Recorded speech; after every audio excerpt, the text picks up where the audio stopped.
When you download the Kroger app, you have easy access to savings every day. Shop weekly sales and get personalized coupons to get the most value out of every trip, every time, whether you shop in-store or online. Download the Kroger app now to save big. Kroger, fresh for everyone. Must have a digital account to redeem offers. Restrictions may apply. See site for details.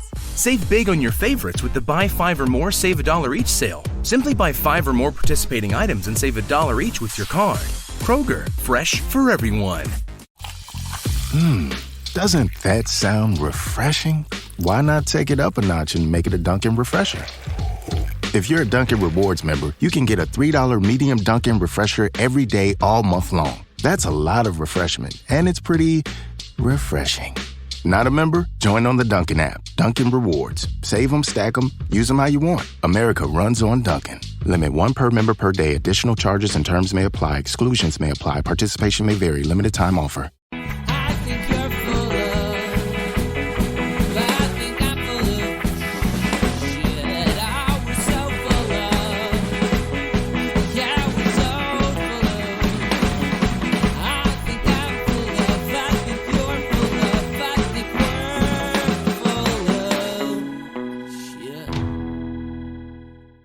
Hello, everyone, and welcome to So Very Wrong About Games, a board gaming podcast about classical music, board games, and fried foods. I'm your co-host, Mark Bigney, and with me is an aficionado of all three of those things, an expert on each of those topics, PhD in all subjects relating to those three categories, Michael Walker. How are you doing, Dr. Walker? Fantastic. I take all of those things into all the orifices of my face.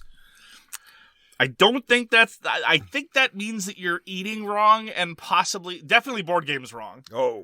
That explains the faceplant you did into our last game. Anyway, we're going to talk about the games we played last week. We're going to talk about the news and why it doesn't matter. And then we're going to talk about our feature game, which this week is Lacrimosa, a.k.a. the crying game. So, Walker, what did you play last week? Last week, Mark, we played, or I streamed, a bunch of small games. We did a whole bunch of little games. So if you want to come to our YouTube live channel and check these out. There are no little games, just little gamers. It's true. We did Dice Hospital ER, Emergency Roll, Joan of Arc, Orléans, Draw and Write, Tinderblox, and Similo. So apparently Dice Hospital ER, Emergency Roll was sort of like a side sort of add-on to the latest Kickstarter of Dice Hospital.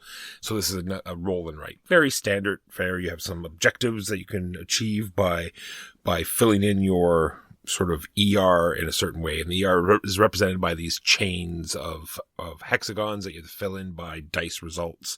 And the dice results are paired with special abilities. So there's 3 dice you roll. Each are paired with the colored special ability, and you have different paths of varying sizes, and they have to be in ascending order. So you sort of have to choose and use these abilities to try to get the best score. This is put out by Alley Cat Games and designed by Matthew Dunstan and Brett J. Gilbert. Matthew Dunstan certainly likes his roll and writes. Question, was there anything really breaking the mold in this particular roll and write, or just another perfectly satisfying, inoffensive, multiplayer solitaire sort of fill-in-the-sheet kind of game? Just as you said. That's the one? Okay. That's the one. Sure.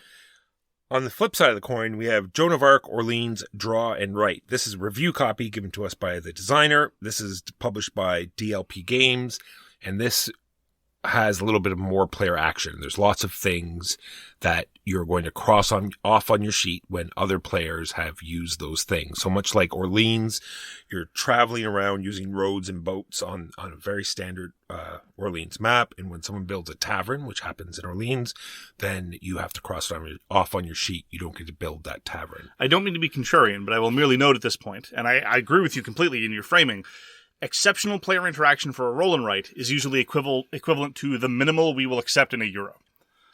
Namely, I got there first. Well, yeah. That's all of the interaction, but all of the interaction in Joan of Arc, but at least is some. Absolutely. No, like I said, I agree with your framing. So there's a whole bunch of other charts and other areas that you're going to be crossing off, and when you complete those charts, there are other things that you're going to cross off. Just like the book track on the bottom, there are some gold milestones there that also are, first come, first serve.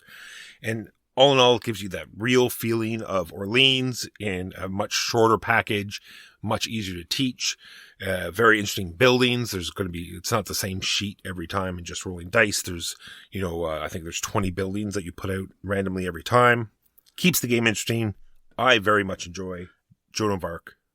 And I will point out, it is one of my favorite draw and writes, roll and writes, whatever, because there is that all-important draft at the beginning. I think that's the most salient point of player interaction in Joan of Arc, and indeed one of the more pointed bits of player interaction in any draw and write, because the couple times that I've played, I know for certain I was looking over at what you needed and thinking, oh, I can't let him have that, so I better take it from him. Yeah, there's very much, because you're... in Orléans, you're drawing all these different sorts of occupations from the bag.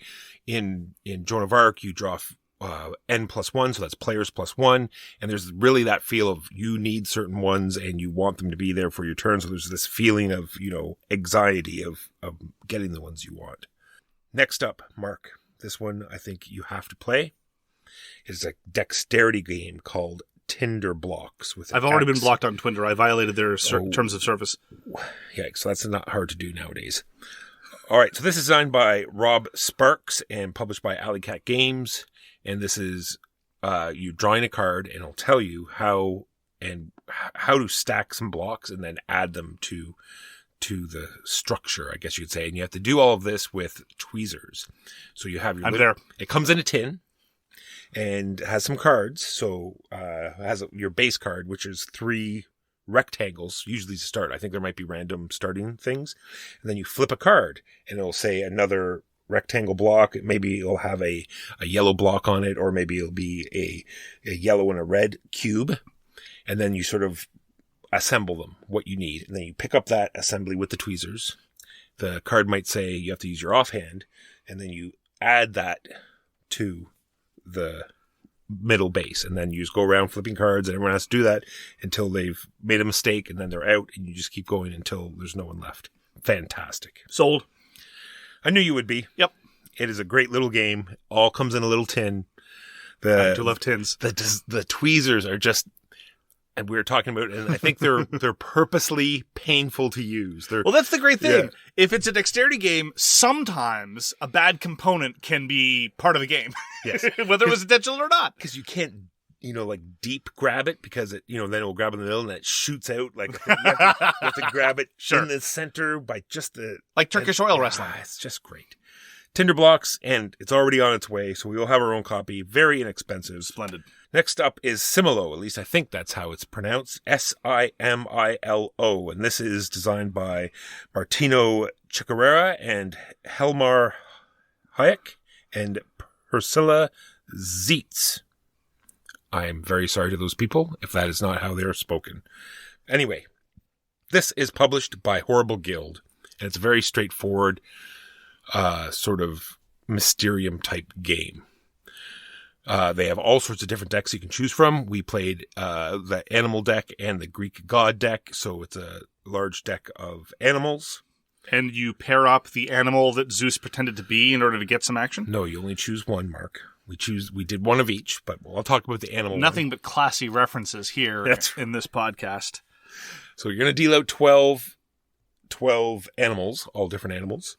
And the sort of clue giver, I guess you can say, picks one at random, looks at it, and then they spread the 12 animals out. And then they're going to do a series of clues with other animals. And so you're going to put out either herbivores or maybe brown animals or meat eaters or, 4 legs, or, you're going to try to do the best you can with the 5 cards that you draw to try to get the other team to guess the clue animal. And so first they have to get rid of 1, then 2, then 3, then 4, and then you're down to just 2 cards, and then your final clue, and hopefully you haven't discarded the main animal. I enjoyed it. I borrowed it because I think Butterfly Babe will enjoy it. We haven't had a chance to try it yet. Very straightforward. Looking for no more plays of Similo. Well, on the topic of small and charming dexterity games, I've been playing more solo games of Crazy Tower. We've talked about this a number of times on the show. I really want to try some of those other game modes. I've just been playing solo, which I find a great little 3-minute diversion. If I need a quick break from work or sort of change my way of thinking, I just pull out one of the challenges and go to town on trying to set out the blocks and the cards. Somewhat similarly to the game that Walker was discussing, it is about a combination of cards and physical blocks. And the neat thing about Crazy Tower is that you are arbitrarily blocked from building on certain spates, and that really forces you to reconsider how to use the available blocks you have, and indeed sometimes the timing gets very unfortunate. It is one of those mass market games that I think does exactly what it needs to do, no other. It is very cheap and approachable, and I definitely think that Crazy Tower is worth the, 5 minutes that it takes of your time. This is designed by Alexis, Harvey, Félix, Leblanc, Manuel-Lucas, Bergeron, Duhamel, and Mathieu, Auger. The current version is published by Synapses Games and can be available in, lots of mass market locations. Next up is a game that we both played, Mark. You know how I love great titles. This is a great title, Mark. Are you ready? Yes. It starts off as Glendrovers. And well, wow. What a great start, right? We got Mosaic.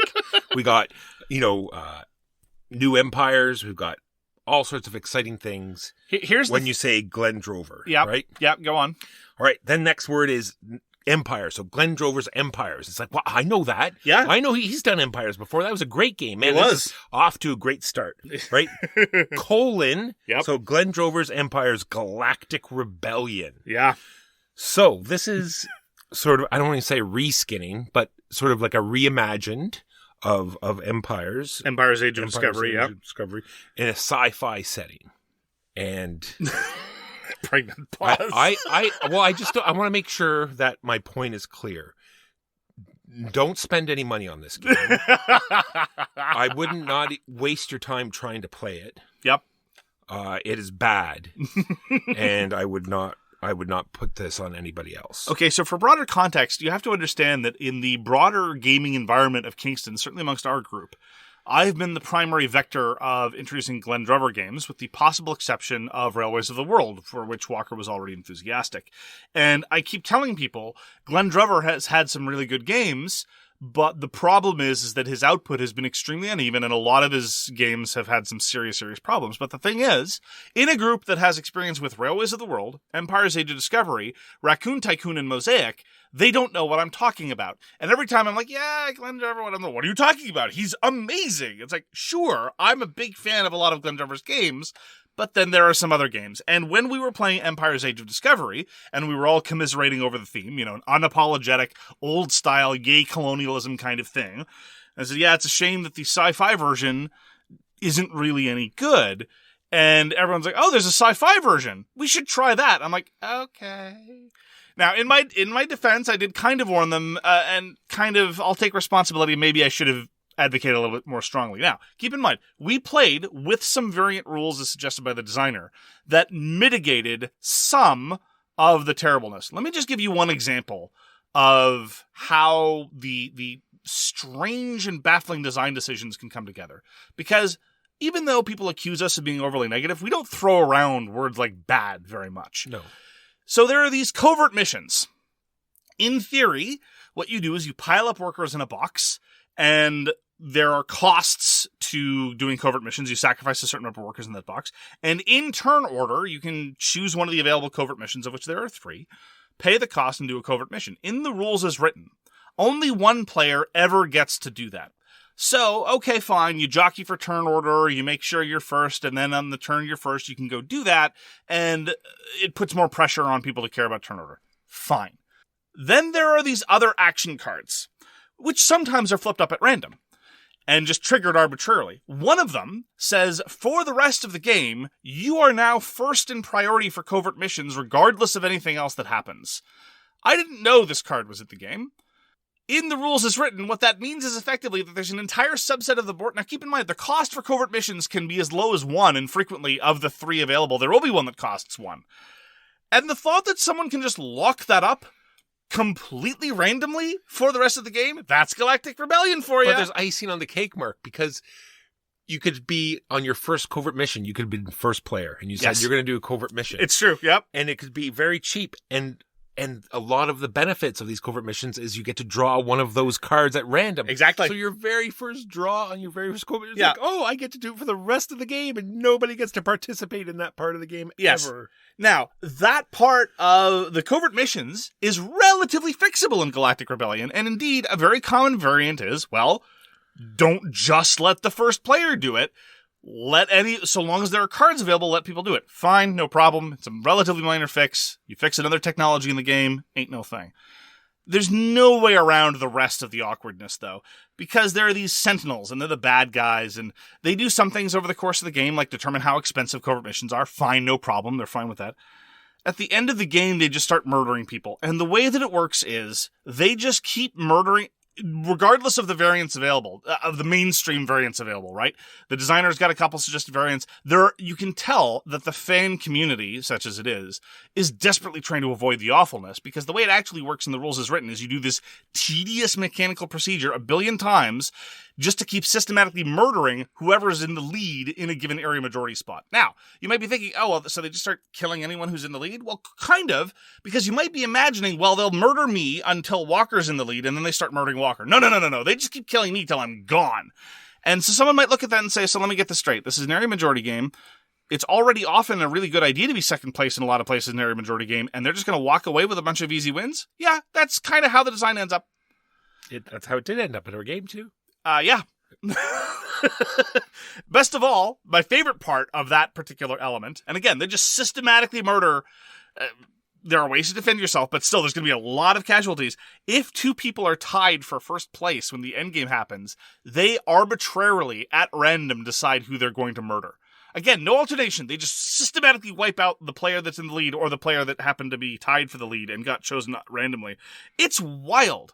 And I think the feeling was best summed up by Huey. He said, look, if I had played this game before Empire's Age of Discovery, I wouldn't really like it. But now that I've played it after Empire's Age of Discovery, I think I'm really angry. And it's just so striking how bizarrely awful the changes are. And it's a shame because I started thinking about halfway through Galactic Rebellion, could I just import the Age of Discovery rules onto this so then I could play the same game and not have the colonial trappings? And the problem is there's one set of components that doesn't work, and that's the native resistance tiles. Yes, even saying it makes clear how distasteful it is.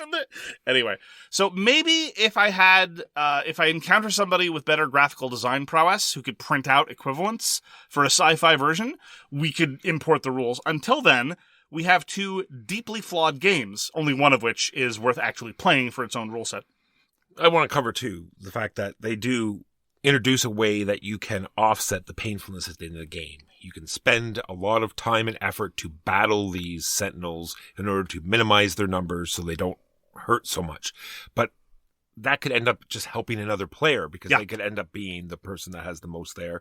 And so you're dedicating these resources to it, and killing them doesn't give you anything. If I were in the mood to redesign the game, which I'm not, I think to start some victory point bonus for killing sentinels right at the beginning would be something to start with. Yeah, you're right. The incentives, I understand what the incentives are. Like, the theory is, okay, fine, you're winning the area majority, but you're all in a rebellion. You have to thin out the Imperial presence in order for you to really profit from it. Fine. But the incentive structure in a multiplayer competitive game just doesn't shake out properly. And then the time it takes to do that combat. And then the fact that the game requires you to have 2 bags and comes with 0 bags. Yeah, it's a good point. You're right. They're 2 bags short. It's an excellent point. And that is Glenn Drover's Empire's Galactic Rebellion, designed by Don Baer and Glenn Drover, published by Eagle Griffin Games. Sort yourself out. Figured out is what I says. I played a game of the North Provenance. Now, this is a review copy sent to us by John Cloudis, the designer, and there is a group of gamers, among them one of the Pod Boys, who are hardcore devotees of John Cloudis. I've enjoyed a number of his games. Omen, Reign of War, Cacti was surprisingly cute and enjoyable given its simplicity, and I've had a good time with a lot of John Cloudis designs, but the North Provenance is the first time I've played something and I'm like, I see why he has such a devoted fan base. This is sort of an expand-alone to the North, which was in a similar environment. The art is really compelling. It's all these creepy-looking automatons that you're reprogramming and repurposing. And this is finally a card game with lots of really clever combos that I don't feel is overwrought. And the incentive structures are awfully subtle. Like, the economy, such as it is, of points, reveals itself in a very, very pleasing way over the course of your first couple of games. Like, for example, there's this deck building element whereby you discard a card from hand to quote-unquote reprogram a card, and it comes and joins your deck, and it triggers a special power in the process. And, of course, combo shenanigans could then ensue. And initially I thought, oh, well, this is great because you get points for cards in your deck at the end of the game. This is just straight upside. And then I realized, but wait a minute, I discarded a card to do this. At the end of each of my turns, I effectively gain points for each card I have left in my hand. It's not quite that simple. It's about bleeding points for your opponent, but whatever. Shaked out to the same. And so you're actually paying a rather considerable opportunity cost in the process of doing so. And that blew up my understanding of the tempo. So the actions involved are very, very simple, but the consequences of those actions are such that I wasn't able to process everything that was going on, and so the combos felt satisfyingly chaotic, if that makes any sense. I'm sure there are some people who have a better strategic mind who could chain together all the available card effects and be able to see the precise consequences of every move when playing the North or the North Provenance, but I wasn't quite there, but I was loving the ride. I thought this was an extremely compelling two-player card game, one of the best I've played for a long time, and I absolutely see now this sort of Cloudus appeal of the combinations that he gets from a very simple card set and a very simple set of rules. It took a little bit to get into it, but once I did, and I saw the opportunities opening up, and my opponent felt the same way. And I have to note that provenance may be the only word with which I'm familiar where Americans pronounce it in the French way, and I pronounce it in the English way. So if you want to say provenance, that's fine. You do you. I'm not going to judge you, unlike the rest of the internet. So that's the North Provenance. I'm now very, very keen to play more of the North Provenance. I'm very keen to track down the original of the North. I'd like to see different card effects and all that kind of stuff. Opinions are divided as to which one's preferable. This was originally made available in 2020 as a print and play version on John Cloudus's website, but we have a physical version again. Review copy sent to us from the designer. Looking forward to trying it again. Looking forward to showing it to you, Auger. Great time with the North Provenance. Lastly, for me, you and I got to play Tsukiyomi Full Moon Down 2nd Edition. Speaking of great names. This is designed by Félix Mercat and published by Grey Fox Games. And it is a very interesting game. Lots of very interesting factions. We have like whales and stuff. It was doing heavily asymmetric troops on a map style games before that was in vogue everywhere, because the original design in Germany is roughly coextensive with Root. So it's one of the few times that you can point to a heavily asymmetric troops on a map game and not say, well, this is just in the vein of Root. So 2nd edition apparently introduced a bunch of new races. And no, it rather consolidated all the ones that had already been printed in the German standee edition. Oh, gotcha. So it came with the factions. And apparently with our 3-player game, we took a few of the more advanced type factions, I guess you could say, which might have sort of not given us the full experience of what maybe Full Moon Down was capable of doing. I would rather blame our general attitudes. So this is indeed a troops on a map game, and it encourages you to mix up with players more than we did. Part of the strangeness was because the two of the 3 factions had relatively low figure density, but they're very, very beefy, and so I'm not going to criticize anyone's decisions, but the game I think, based on my past playings, is a little bit better when people are willing to mix it up starting in round 1. Yeah, it seems though that we kept doing the math and wanting like full death for the other side. Right. Like we wouldn't attack unless we could kill get everything we wanted, right? Whereas it doesn't work that way. You go in and you kill as much as you do damage. And because like you said, our figures were so large in a lot of instances that usually that number was too high. Well, I think you're underselling the genius of Tsukiyomi's combat system, because I really, really do enjoy it. What happens is the attacker, the active player, plays a card and they just do what they want to do. Either kill a certain number of units, or if they reach a threshold, take control of the hex, and it's just deterministic. And then everyone else gets to pick from a menu of responses, some of which get very, very interesting. And so the trade-offs involved in deciding which card to play and when, and then the response on the part of the other player. It is one of the ways that Tsukiyomi seeks to avoid the A and B fight C wins problem, because if A and B are fighting, typically whoever's coming out on the short end of the stick there is able to take something that will help them either strategically or tactically. Yeah, so unfortunately that didn't pan out in our game. There wasn't any... It's true, we mostly fought the Oni, yeah. Yeah, didn't really there wasn't any big decisions with the cards, unfortunately, because a lot of cases, like you said, you could win the fight but lose control of the hex. Right. There's a lot of instances where, or vice versa. Yeah. Interesting things could happen with the cards, but they did not, unfortunately. So I definitely want to try it again. I wish the graphic design was much better. I really feel as though all of the numbers they throw at you could have been parsed in a way that were much more understandable if they were just presented in a different way. Like on standees? Maybe on standees, or just, categorize them differently. They have these symbols, and like this means attack, and this means, whatever word they use for controlling the hex. Oh, conquest value, this is hit points, and the hit points were fine. The other two, fair enough. Triangle and square. It's like, okay. Actually, it's worse than that. It's upward facing triangle, downward facing triangle. Even worse. So if they were column or color coded or something, just something, because there is a lot of information to take in right off the start, right? Because you're learning your faction, which is different than everybody else's, and now you have these numbers that aren't exactly making sense. So there are two things that I really, really like about Tsukuyomi.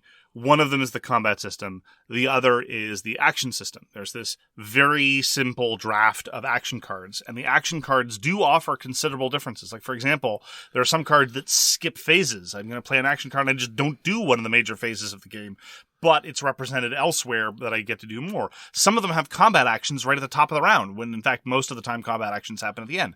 Layered on top of that is the so-called white phase. It's the phase at the start where everyone gets to pick two of a list of the same, and that gives you some degree of flexibility. So choosing how to maximize your actions to get where you need to go, I find really, really engaging, on top of the combat system, which, as you pointed out, requires a certain mindset of players at the table. We've commented before that our group likes troops on a map games, but often doesn't approach them properly. So it's a weird disconnect between our preferences and our playstyles, but it is what it is.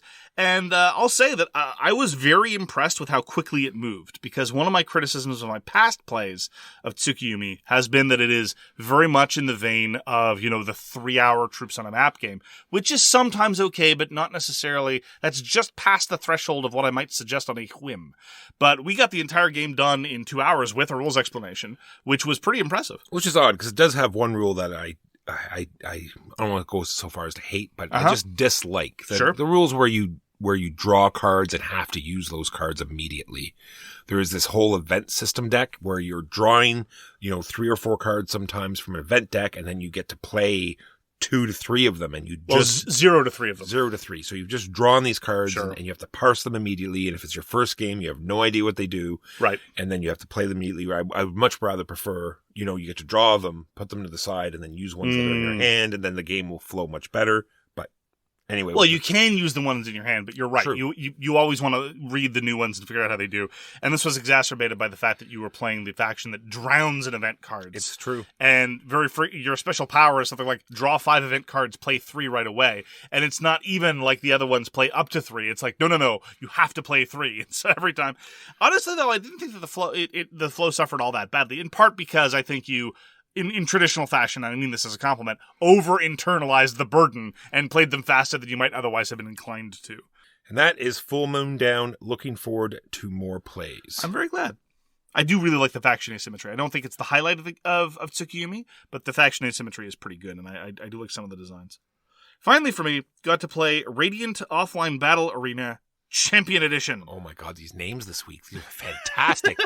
hit me with that one more time. Radiant Offline Battle Arena. So it's ROBA. It's not a MOBA, it's ROBA. Ah, right? Nice. This is by Jack Murray at Heel Turn Games. There's a review copy sent to us by the publisher. And the original version of Radiant, which we played a few years ago, was originally published in 2019. I absolutely loved. In terms of minimalist, purely card-based, pseudo-MOBA style gameplay, it does a fabulous job. You have shopping, you have different lanes, you have trying to bust down towers, and you have leveling up and all that stuff, all in a very, very simple rule set with minimalist components. The only thing that isn't there is minions, and I do love minions in MOBA-style games. I'll admit it's often my favorite part. But again, given that this is a minimalist card game, I've seen other versions trying to vaguely approximate minions. There was a vague gesture towards them in Battle for Eternia. There was a vague gesture towards them in Elo Darkness. And in both cases, I don't think it was very convincing. It was mostly just, hey, remember in this form? We have it. We have the form. We're doing the form. So, just abandoning it is preferable.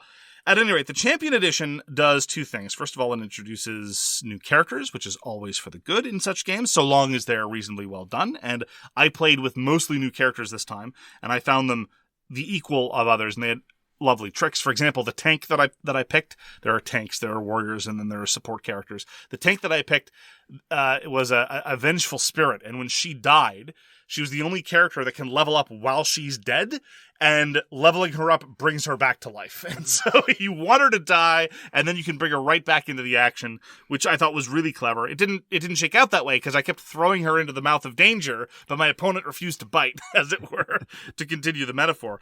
And the other thing that Champion Edition does is, it gives you a nicer box. In the traditional way of the second edition, previously they didn't have dividers or a box that was meant to store everything. Now everything is designed to be stored in a proper way with lovely dividers, which I like. It makes setup and tear down a lot easier. And I'm just a massive fan of Radiant. I really enjoy its take on the MOBA conventions, and I really like it as a head-to-head card game besides. I think it gets a lot right. It is full of a lot of tense decisions, and the blood happens right away. There's not a whole lot of build-up or a whole lot of dancing around.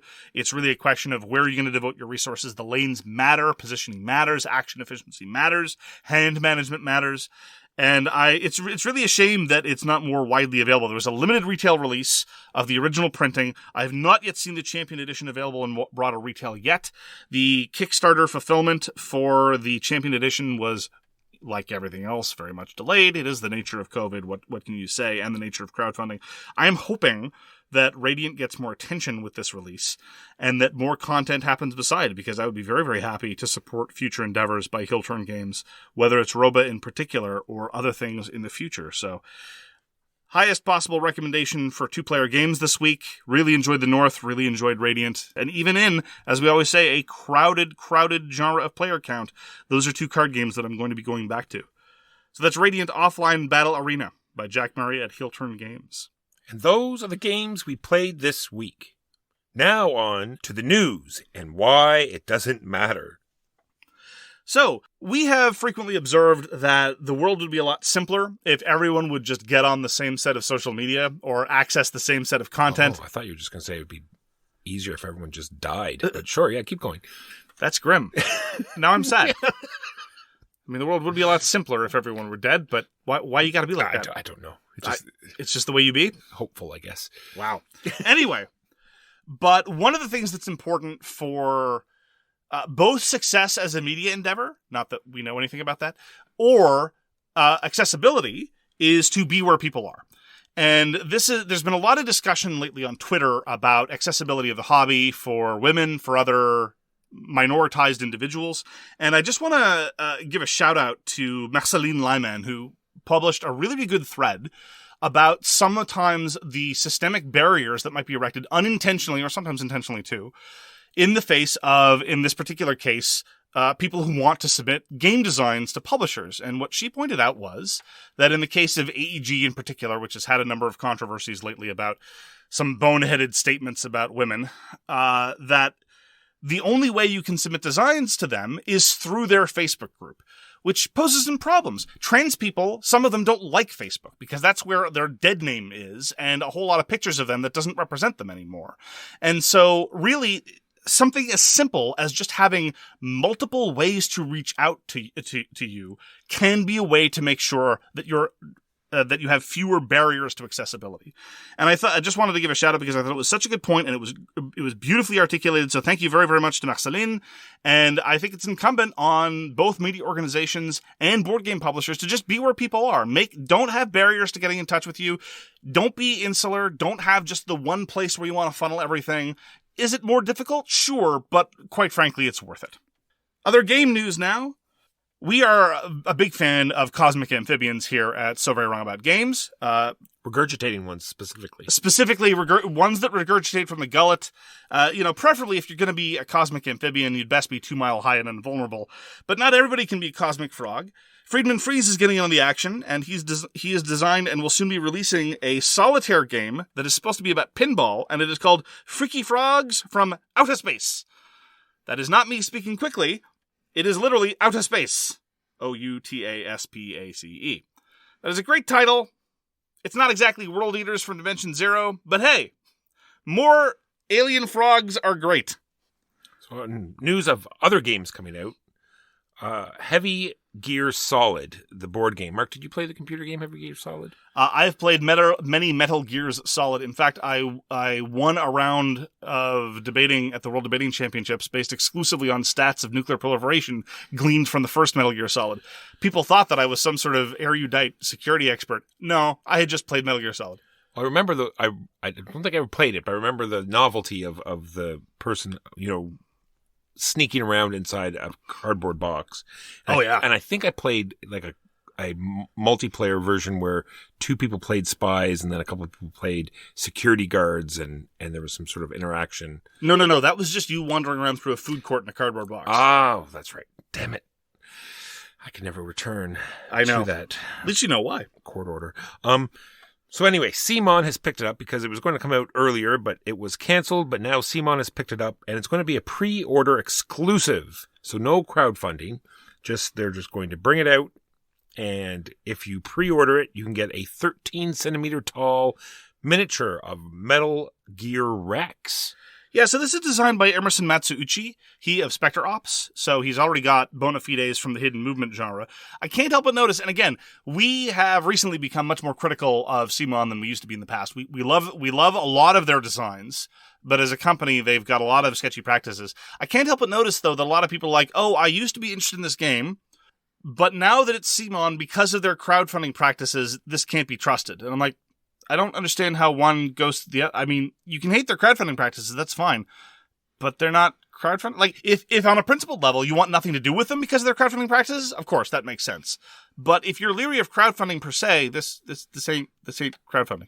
Yeah, they always fund and they come through. And yeah, they've never left anyone in the lurch. Their only controversy that I've seen lately is their ridiculous prices for shipping, but it was all up front. Yep. And there was no, but anyway, that's CMON, Metal Gear Solid, the board game.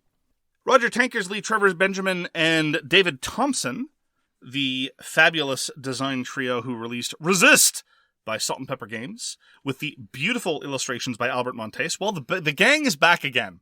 The Fab Four. This is a new term that I've coined that is exclusively for these individuals. Nice. I will be pursuing a patent and a copyright. They're going to be releasing a follow-up, same publisher, same illustrator, same designers, called Witchcraft. We have an early release copy sent to us by a designer, which we will be consuming in due course to give you our impressions. That is Witchcraft by Salt and Pepper Games. This is a multiple of 5, ladies and gentlemen, and so we will acknowledge the existence of our Patreon. We've been putting out a lot of bonus content over the course of the past week, averaging in excess of 1 bonus episode a week. We have our award-ineligible show, Pledge of Indifference, where we cover crowdfunding. We have our new show, Sizzler, which is all about Spirit Island, and I am very, very pleased to have unleashed Jimbo and Megan onto the interwebs. People are big, big fans of Jimbo and Megan. We're going to have to get them their own merch, I think. That's somehow. I'm just rambling. So if you're at all interested in ad-free episodes, if you're interested in our bonus content, if you're interested in free games, if you're interested in making us dance like the trained gibbons that we are, and telling us what to review, and demanding bonus content in particular, or special videos or what have you, please go visit us on patreon.com/SVWAG, SVWAG. And that'll give you access to all the stuff that we've done in the past. Yeah. Mark also does Bloat. There's like 1 billion hours of bonus content there that you're getting already. Mark does a ton of work for all the bonus stuff, and you need to check it out because it is all very good. And that is the news and why it doesn't matter.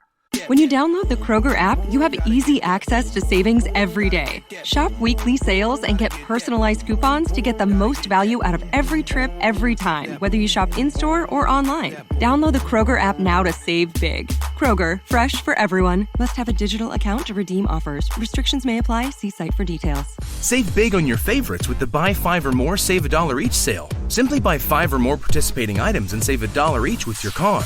Kroger, fresh for everyone. Welcome to BreezeLine, where you'll say, ta-ta T-Mobile, because we've got more reliable home internet that's a whole lot faster. In fact, 10 times faster.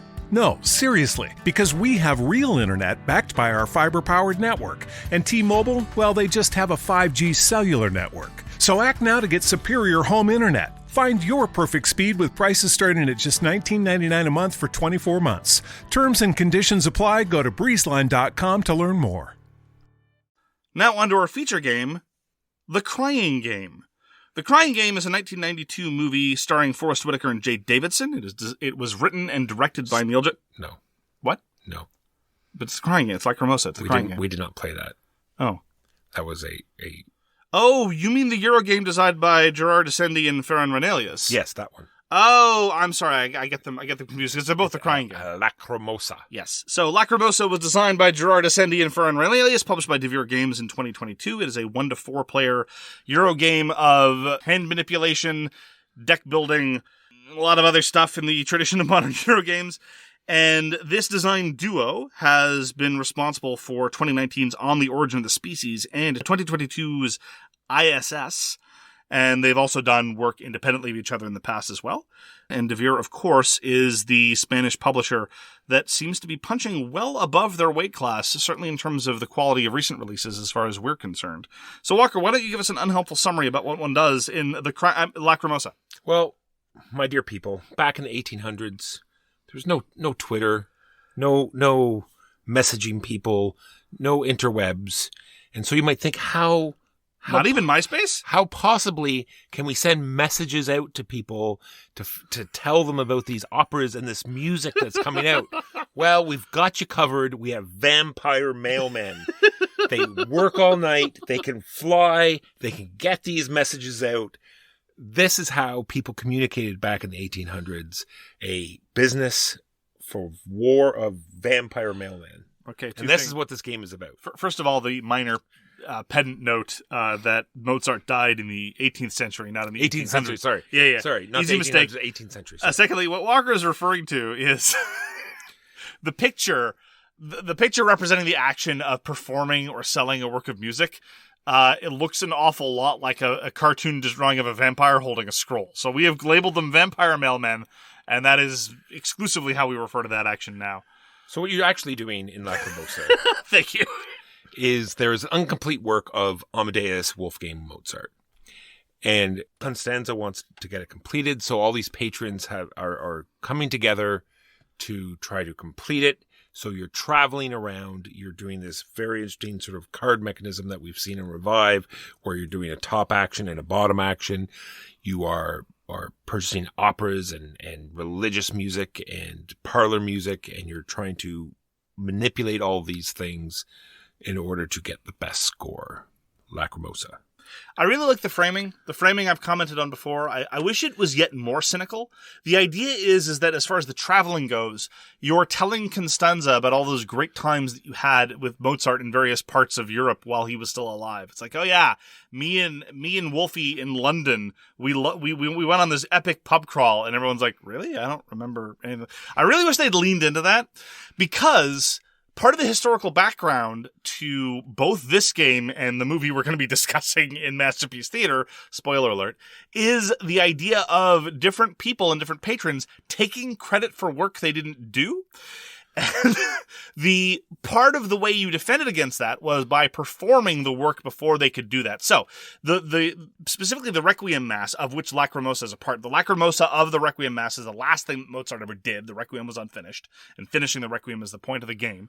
But when it was finished by Sussmayer, his patron was, we believe, going to take credit for having written it himself, and the only reason why he couldn't was because the widow Constanza had done a number of public performances and made it clear that the components had been written by Mozart.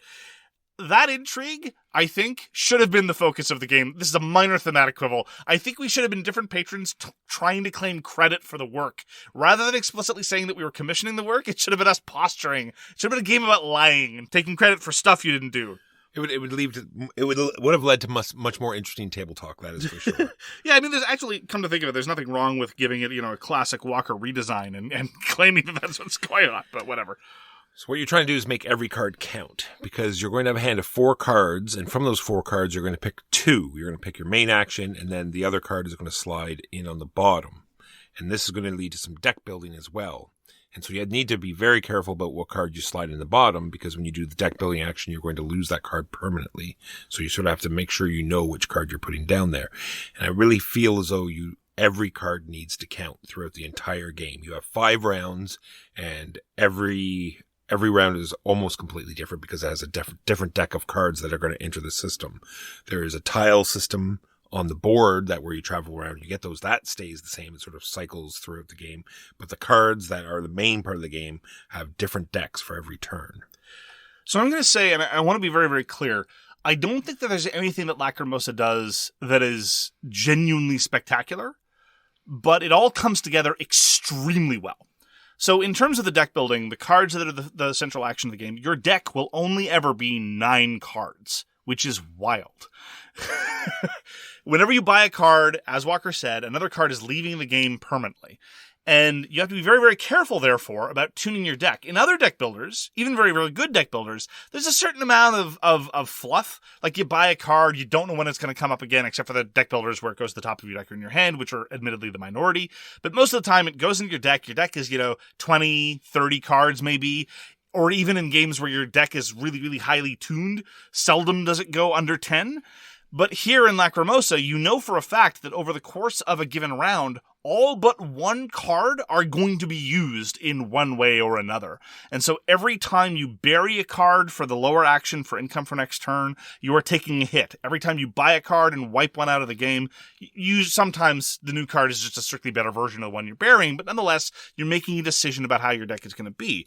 And so I find the deck building aspects, which more and more Euro games are having deck building as an aspect of the game, but in Lacrimosa it is so pointed and so evident right away how consequential it is that I really find it engaging. On that point of realizing something right away, do you feel that this game would be difficult in the first game to handle where your victory points are coming from? Right? Because you're completing the Requiem and you're not exactly sure, you know that it'll be the most, but you have no idea what's going to be the most or how many counters you're going to get out there and how the victory points are going to come throughout the cards or everything. I think it's very unclear on your first play how you're going to score points, or the points that you're scoring during the game, how consequential they're going to be. Maybe. It's weird. You're right that there's this disjunct between points you score during the game and the points you score at the end of the game. And I think for a lot of people, that's going to cause a little bit of difficulty because they can't immediately grok how many points are going to end up at the end. But I will say that in terms of the bulk of your points, they're going to come from 2 sources. One of them is buying new pieces of music. And there are 2 kinds of cards you can buy. One of them are action cards. We've talked about buying new action cards. And the other is pieces of music. You can have any number of pieces of music out in front of you, but there's a certain throughput limitation about how efficient more is, which in turn is a function of your deck. So they do interact a certain way. And those are a substantial source of points during the game. Like you buy a new opera that's very expensive that gives you 9 points near the end of the game, and that's pretty evident. The aspect of finishing the Requiem, I'll grant you that it's easier to forget because it doesn't score during the game, but that's actually one of the aspects that I find less enjoyable about the competition, because let's talk about finishing the Requiem. What you do is you buy these tokens, and that allows you to, in turn, get some influence over what the Requiem is going to look like.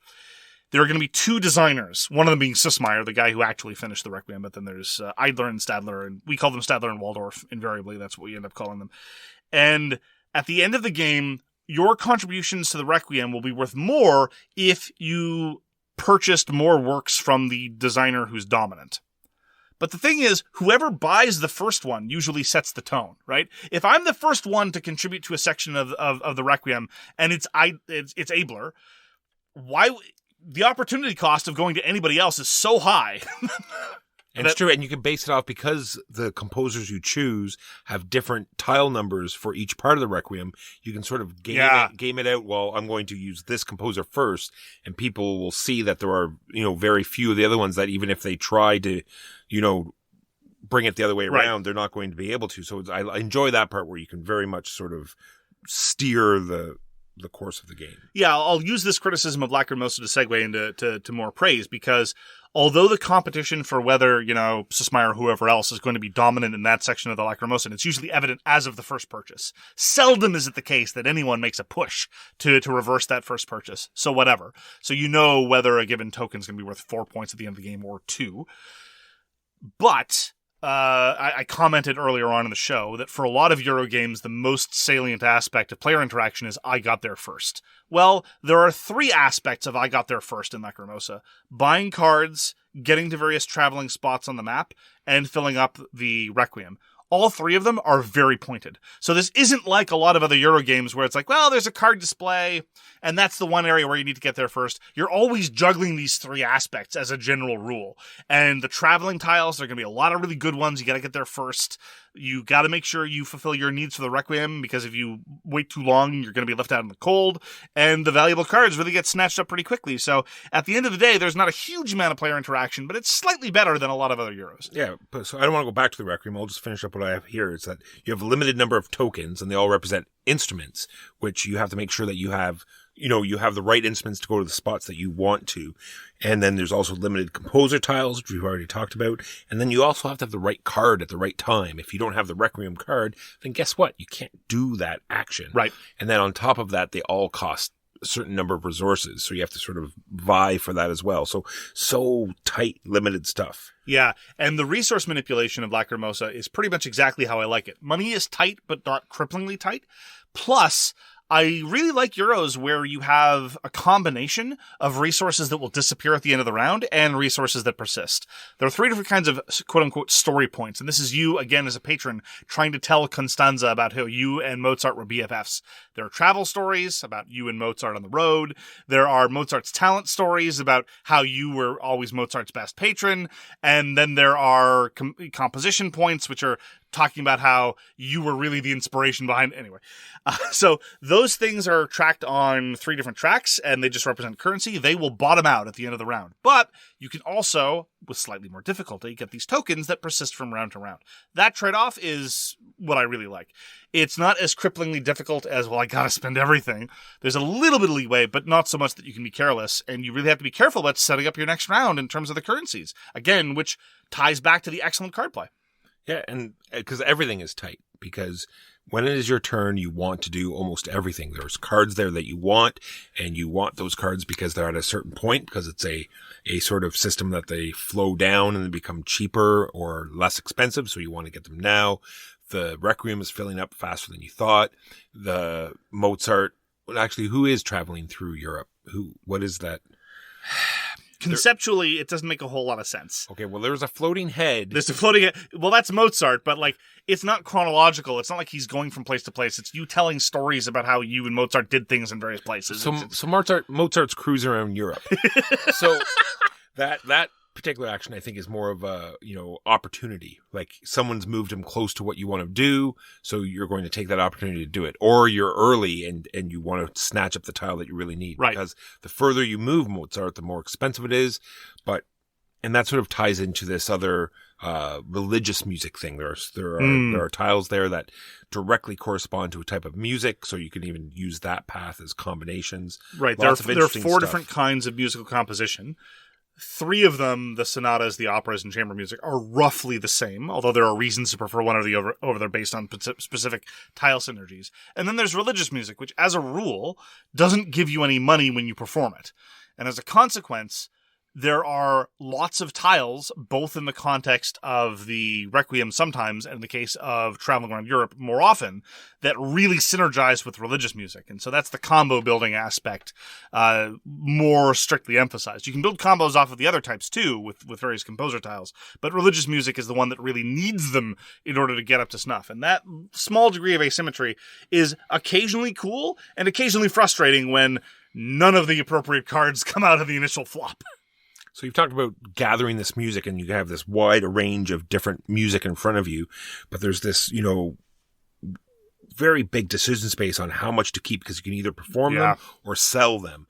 But there are also these scoring tiles that you're going to pick up as well as you travel through Europe, and you need music from certain periods of the game. So it's this very interesting, do I sell them to get to money that I need now? Do I keep them because you can tap them for income? All of these interesting things. Very good. And like many Euros of its type, the more you can maximize your actions of actually getting points, as opposed to those occasional necessary actions of just getting money to facilitate other things, the better off you are. So there's an overall question of maintaining a high tempo. If you can build up the necessary infrastructure, I use that term loosely, to make sure that you don't have to just take a turn getting money, the better off you are. But it's not so demanding that you can't take a turn or two to make money over the course of the game, just so you can do other things. Speaking of taking a turn to get money, these are things that will sort of save you. There's a couple of, safety nets in the game. So like you said, you can skip your turn to get the round money. I was just even speaking of taking a turn just to perform opera, just to get cash. Gotcha. But there's also that, yes. There's also if there's nothing you can do, probably suboptimal. Yeah, at that point, you're probably in a little bit of trouble. You'll get money equal to the round number. But also there is a method to, if you have a bunch of money, you can start buying those tokens to help you get better stuff, or you can sell those tokens. So it's either you're buying them for $3 or selling them for $1. So it's not so great selling them, but if you're short that $1 to do something, then it at least has these small safety nets that you have. I hate to correct you again, Walker, but I believe the technical term is dollarino. Dollarino. Yeah. Dollarama. Dollarina. Well, no. You take your dollarinos and you spend them at the Dollarama. Gotcha. I apologize for the correction. The editorial gibbons were howling in my ear. Very short thing. There's also a period bonus, which means every round has a main card, and depending on how many of those particular actions are in your tableau, you'll get a benefit. In the last game we played, normally it's not a big deal, and really, most of the time nothing. It's disappointingly inconsequential, to be frank. But I felt the last game we played, it was much better because almost all of them gave you money as a benefit. Yeah. So it at least in my case, it sort of helped, And often the money ones sort of were 2 ducats, as opposed to a lot of them that are just, every time you do this action, you get a 1 ducat. Correct. Which is half as many ducats, I think, roughly. Right. I haven't done the math yet. Yeah. We'll get back to you on that. We'll send it to the accountant. He'll let us know. Yeah. And that's one part that I thought wasn't as consequential as it could be. I do wish that there was a little bit more of a safety net for people who are really behind the 8 ball in terms of money, because, really, if you're out of money, there's not anything you can do, really. There's a very small number of things that advance your victory conditions that do not require cash. Very small. And a lot of them are situational. They might all be gone by the time you need to do it. But I really do appreciate the fact, having had to teach the game, and I grant you I got a couple things wrong on the first play, but that was entirely my fault. The core actions are incredibly simple. There are 5 different kinds of actions in Lacrimosa, and they're all very straightforward. And, literally, it's the case that in the rulebook, they just occupy just 2 pages. There's just, you open it up, these are the actions, these are how they go. And there are some questions about the iconography and how various things combine together on occasion. And people tend to find the scoring for the composers a little bit counterintuitive, because it's kind of sort of an area majority, but it's not by player. It's by whichever composer is dominant, and then they just give the points out indiscriminately to players regardless of how many they have there. But the core actions are incredibly transparent, and I really think that's the way to go. If it's the case that you can always understand how you're pulling the levers, at that point, being able to marvel at the variety of different options available to you is much better than, I don't know how to move Mozart. That doesn't make any sense to me. And so everything really comes to a head where the game of Lacrimosa decides to be simple. It's really quite straightforward and pointed, and I think that it's got a good editorial sense of when to be Baroque and when to be... I'm sorry, I know Baroque doesn't apply. I just like to apologize generally for my musical ignorance over the course of this. I'm sure I've used a lot of terms that all the music people there. I know nothing about the structure of music. I'm completely ignorant about classical music generally and musical theory in particular. Anyway, so I apologize. I love the fact that you can plan out your whole turn. You say, okay, next turn, I need to do these things. And then you see your hand of cards. Right. And then you try to plan what you had in mind, hoping that the cards come in the order that you need them to. Yep. And turning on a dime and manipulating the cards in a way that, you know, you get to do what you want anyway. Yeah, I see that all the time. Like, there are some people, you know, they got these beautiful boards, these beautiful double-layer boards that you slide cards into, with lovely little recesses for the round summary and a cute little recess for the crest that marks when you passed, lapped around the score track. It's really, really nice. They look so good, actually, that it's a shame that when you open them, you don't get to see how pretty they are on the outside. And, you know, people lay out, it's like, okay, I'm going to do these 4 actions. And then the card flop changes, or they see what they pull up next, and they're like, oh, wait. Oh, geez. And so, again, that to me is proof positive that there's, you know, slightly more player interaction than the purely non-interactive Euros, that there's tension introduced by the composition of one's deck. And I really appreciate those little those little notes. Those little nuances. I swear this is unintentional. I'm very sorry. It's happened many times where people will scream in outrage where they've taken a card. Someone ahead of them's taken a card they wanted, has either moved Mozart so far away that they can't get to where they wanted, or taken the tile that they wanted to take anyway, filled up a certain requiem. There is this constant pressure in all of these spots, and that is why I think this is a great game. Yeah, Lacrimosa, I wouldn't necessarily go so far as to say great. I think it's very, very good. I really appreciate the way that it integrates deck building in a very, very pointed and focused way. But I don't necessarily think that it reaches the absolute top tier. But it is one that I will absolutely suggest on occasion, and I would keep in rotation for the regular playing.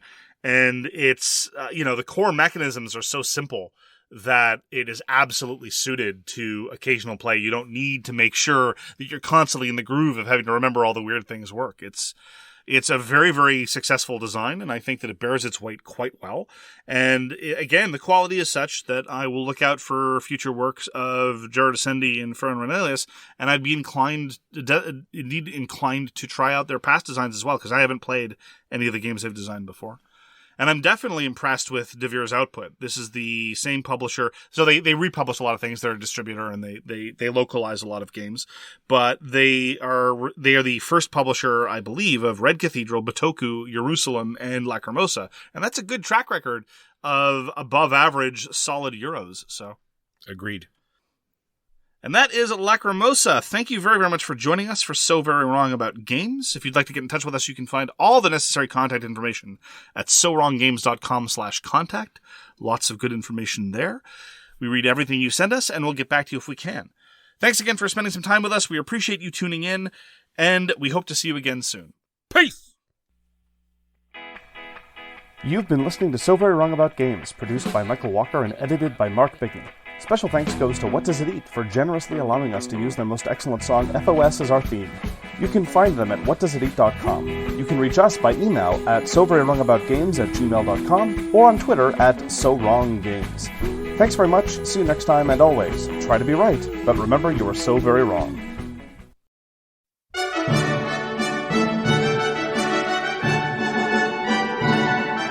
Hello, dear listeners. Welcome once again to SWAG Presents Masterpiece Theater, in honor of His Grace, Dr. Vincent, Duke of Diesel, Esquire, OBE. This week we will be discussing Amadeus. From 1984. Yeah.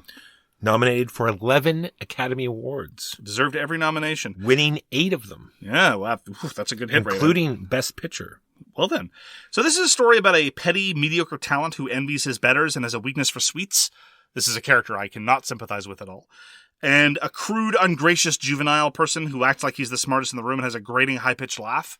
This also is someone I cannot associate with at all. So, I mean, I had no ability to identify with either of the two main characters. So I thought one of the... I know, right? See, there's the laugh. I think the casting director should have won an Academy Award. I really feel as though every character in this game... movie. This is a movie, Walker. This one's a movie. I say game? You said game, that's fine. From in this movie, from the Archbishop to Amadeus himself to Salieri. Salieri, yep. To to his wife. Everyone's marvelous. Yeah. Marvelous. Yeah. A special shout out to me for F. Murray Abraham, who's one of my favorite American actors. He was brilliant in Homeland, which I realize is a show that's controversial.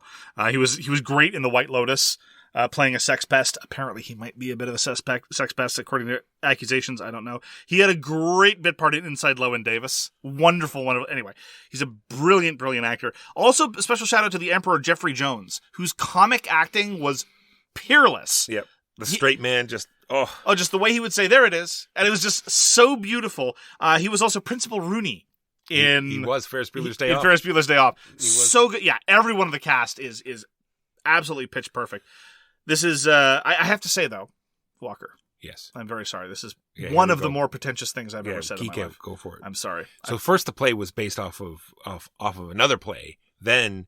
Oh, it was? Yes. I didn't know that. Yeah. So the play and also the person who wrote the movie is Robert Schaefer. I saw the play performed at Stratford, which is a local Ontario theatre festival, and I have to say I prefer the play because there are these brilliant monologues where Salieri is bargaining with God, and they're present in the movie, but in a very condensed form. And quite frankly, I don't know. Did you watch the director's cut or the normal version? Well, today, I'm not sure. I think I've never seen the director's cut, but today I went through the director's cut. It's 3 hours, Mark. Yeah. So I didn't have time to rewatch it again. Rewatch the entire thing, but I did watch it's quite a lot. bit of it. I have to say that this is one of those times that I think the director's cut is, and I feel terrible saying this because it's still a brilliant movie, it's a little self-indulgent.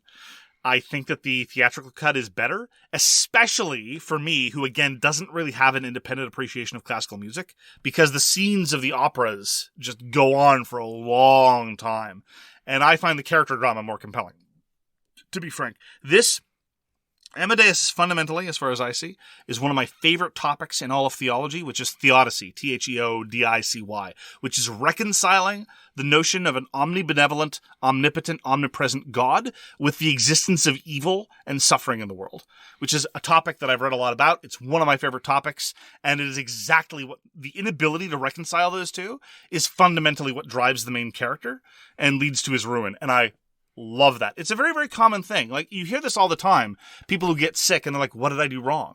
Like, I did all the right things. It's like, well, no. And I've said this before. Life is desperately unfair. I don't take any pleasure in saying that. I know life is unfair because I'm happy. And that's how I know life is unfair. Anyway, such a good movie. So it's loosely based on history. Yeah, very loosely. Oof. Because, well, a lot of the things in the movie did happen, but they happened in all sorts of places all over Europe, and they've condensed all of these things that happened in a very short time period, all in one city. Mostly the part where I get uncomfortable about its so-called historical gloss is how it does Salieri dirty, right? Like, as a story, it's great. There's substantial evidence to suggest that Salieri and Mozart were nice colleagues, and that Salieri, didn't try to murder him. No, and they worked together on they collaborated, they taught they learned from each other, yeah. So the movie starts out with actual fact. Salieri tries to commit suicide. Yes. And for the last year and a half of his life, he is committed to an institute. Yeah, because he was suffering from dementia. And a priest comes in to take his last confession, and then he sort of starts spouting the story of the movie. That's the framing device of the narration. Yeah. And I think the part of the movie that I enjoy the most, because that actor is so brilliant, is the change in his face and his voice and the tone of everything. There is talking about Amadeus's music. Yes. And him in reverie. And the joy and how his face, it just lights up. It's true. And then he starts to talk about Amadeus as a person. Yep. And then it just turns to the spiteful, evil hatred. And I think it's brilliant. It's wonderful. No, it's a classic portrait of a man driven to ruin over petty grievance and petty jealousy. Jealousy, yeah. And look, in defense of the historical Salieri, because again, there's not evidence to suggest that and also they kind of undermine, again, I know very little about music, practically nothing. But Salieri was very formative in terms of establishing some of the formalisms of opera. So it's not like he was a thorough mediocrity who was just pumped up to nothing. Apparently he was indeed a great talent. Not a Mozart, But saying that you're not as talented as Mozart is kind of like saying that you're merely a genius, not a super genius. And Salieri, at the end of his life, his a lot of members of his family died in rapid succession. He was alive to see Austria humiliated by France during the Napoleonic Wars. Like, the number that France did on Austria in the early 19th century was really bad. Like, they went out of their way to kneecap the country, and a lot of humiliating. Anyway, so I feel really bad for Salieri. Apparently, though, as a consequence of Schaeffer's play in the movie, some of his music made a bit of a comeback.